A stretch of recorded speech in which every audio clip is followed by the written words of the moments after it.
Today's random phrase generated is an idiom by Chatty. Acqua In Bocca, which means water in the mouth. Or what it means is don't spill water or keep a secret, like keep your mouth shut. Don't spill the beans, you know? Oh man, this is a fantastic one. I actually didn't know this Italian idiom, acqua in bocca, or keep water in your mouth, or, you know, don't spill the beans. And what it means is to not tell a secret or divulge information. You know, keep it between us. What it really reminds me of is, you know, keep it on the DL, right? The down low, keep it on the down low.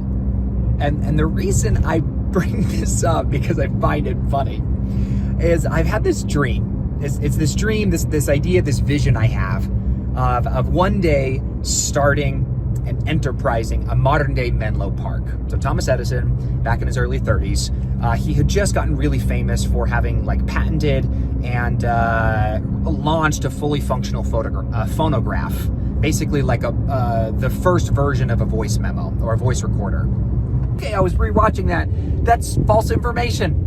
Thomas Edison did not get famous originally for the phonograph. He originally got famous for telegraphy. He got a bunch of patents that Jay Gould and John D. Rockefeller ended up buying out and licensing from him that were used to accelerate the means of communication when it came to stock trading. And they made ludicrous, obscene amounts of money off of Thomas Edison's patents after they had purchased it, right, and then utilized them for, you know, the stock market. But he made his money from that. Then he took that money and then went to Menlo Park. Okay, now we're back to the story. Well, kinda, actually. Then between 30 and 35, he's tinkering at Menlo Park and then like accidentally discovers the phonograph and a bunch of other things like radio waves and, you know, all this different stuff. Crazy, crazy stuff. He was like iterations, prototypes away from discovering the telephone, like from inventing the telephone. Alexander Graham Bell actually invented it before him, but I mean, it was like crazy stuff. But 30 to 35, we're focused on tinkering, experimenting. That's the purpose, the point I'm telling of the story. And so he made a bunch of money, left New York, got a place in Menlo Park, and built up his lab. And he had his lab there, right? And so for like 30 to 35, he just tinkers and experiments and builds all this fun stuff and works crazy hours with his little team. He's got his house right next to his lab. He spends 90% of his waking hours at the lab. All this different stuff. And then eventually he evolves and he leaves Menlo Park for this other place that he ends up living and then eventually dying there. But he never goes back to Menlo Park. And all the biographies written about Thomas Edison talks about how he reminisces about his joy at Menlo Park and this idea that like he had really made it then. And then he began chasing fame and fortune and impact and, you know, this grand idea of like wanting to change the world through, you know, direct energy, direct current or electricity. And what it did was basically he got off the right path. And he found like so much happiness, so much fulfillment at Menlo Park, just tinkering and having fun, making stuff with his team. Okay, here's the reason why I bring this up. It's because I want to one day create an enterprise my own. Menlo Park. And how do I see me doing this? Well, Thomas Edison has a quote. And he said, what I loved is having reporters from New York come to Menlo Park, and I would give them a tour, and I would kind of show off the latest invention of what I'm working on and the newest version of the phonograph that I was currently working on. And he would say that reporters would often ask him, because his lab was glass. Everything was glass, so you could look inside, you know, inside it. And the reporters would ask, like, Thomas, why did you put glass? Why is this all open? And he said, because I envision one day having the public come in and look into my lab and see me building the future today. And I thought that was such a poetic quote. And I think Thomas Edison, if he knew me, or at least he knew the opportunities that someone like me or someone like him could have right now by being able to break the fourth wall and communicate through video, through the form, basically communicate with anyone in real time doing demos of products, showing the public him building the future today, I think he would crap himself. I think he'd be so stinking, like, I think he's jealous right now. I think Thomas is jealous of me. Mr. Edison is jealous. What I'm bringing up though is I want to create this modern day Menlo Park for myself. And there's going to be, it's kind of like Disneyland, right? So there's going to be different parts of my, what I'm calling InnoWorks, or the Forge.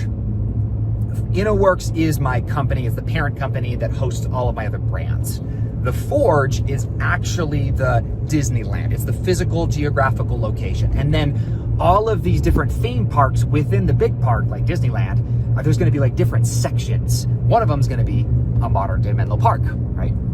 And in the modern day Menlo Park, there is going to be a glass lab. Okay, hear me out. Or at least it has a lot of windows, right? So you could look in. And what I'm gonna call it is Decker's Lab, Decker Labs. And I am only gonna hire my family and whoever has a knack for engineering, art, creativity, and we are going to tinker and we're gonna work on these projects together. Prototyping, experimenting, testing out iterations and versions of products. But the whole idea, right, is of playing off of words in Acqua In Bocca, right? Don't spill the beans, keep it on the DL. Is that when we're working together, I'm gonna be filming, or we're gonna do live demo sessions in Decker Labs with my friends, or I'm sorry, with my family. And we'll have friends there and stuff like that, but it's called Decker's Labs.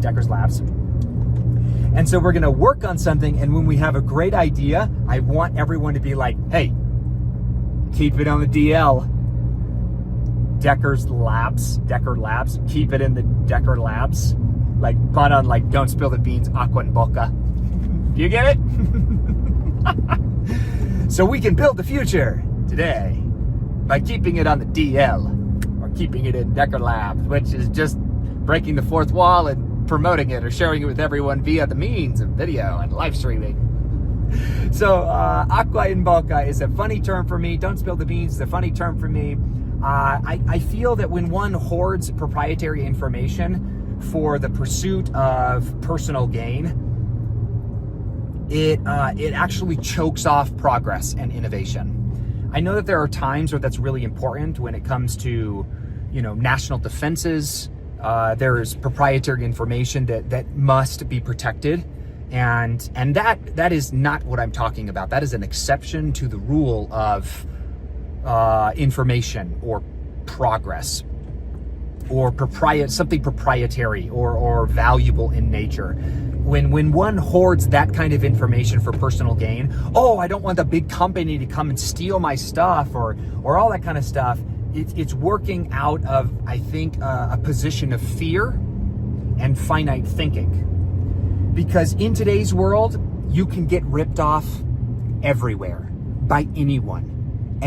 And consider yourself fortunate if someone begins ripping you off, because it really is the greatest form of flattery that mediocrity can complement greatness. I can't remember who said that. I think that's Oscar Wilde. He said, flattery is the greatest form of flattery.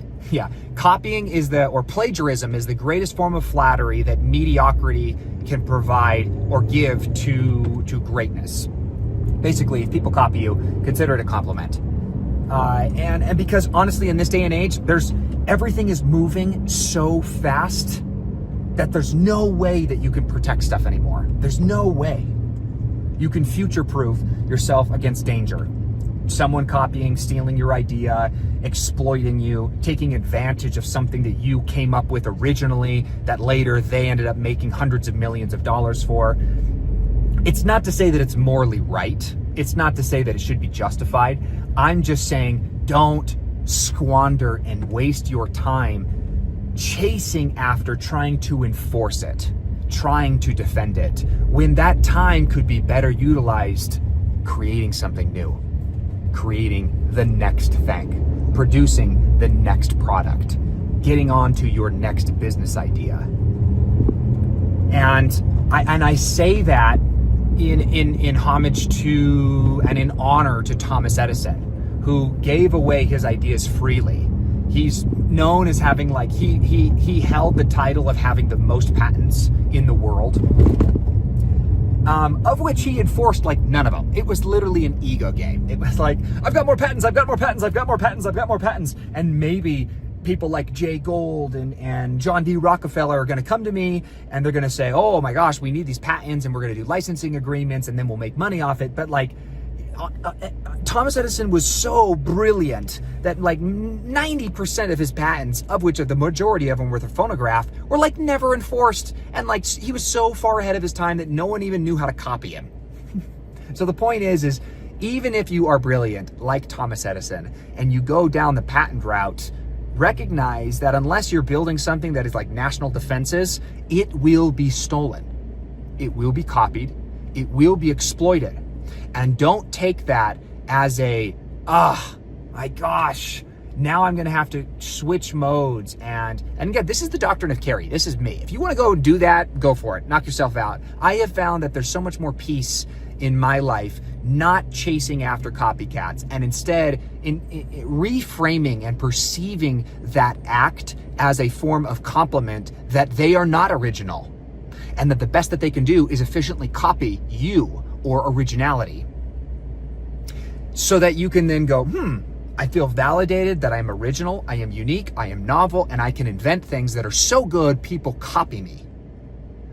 And then move on to the next creation. Move on to the development of something new.